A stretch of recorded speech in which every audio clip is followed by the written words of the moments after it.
ಸಿಡಿಲು ಬಡಿದರೆ ಮರಗಳಲ್ಲಿಯೂ ವಿದ್ಯುತ್ ಸಂಚರಿಸುತ್ತದೆ. ಒಣಚಾವಣಿಯ ಕೆಳಗೆ ನಿಲ್ಲಿ. ಮರದ ಕೆಳಗೆ ಆಶ್ರಯ, ಸಿಡಿಲಿನಿಂದ ಅಪಾಯ.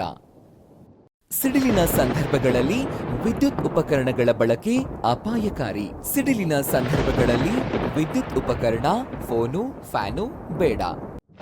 ಸಿಡಿಲಿನ ಸಂದರ್ಭಗಳಲ್ಲಿ ಹೊರಗೆ ಸಂಚರಿಸುವುದು ಅಪಾಯ.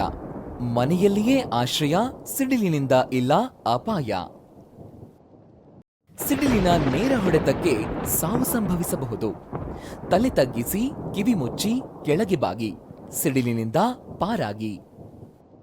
ಸಿಡಿಲಿನ ಸಂದರ್ಭಗಳಲ್ಲಿ ಯಾವುದೇ ವಿದ್ಯುತ್ ವಾಹಕಗಳ ಬಳಿ ಸುಳಿಯಬೇಡಿ. ಸಿಡಿಲು ಬಂದರೆ ಹತ್ತಿರ, ಕಿಟಕಿ ಬಾಗಿಲಿನಿಂದ ಇರಿ, ದೂರ.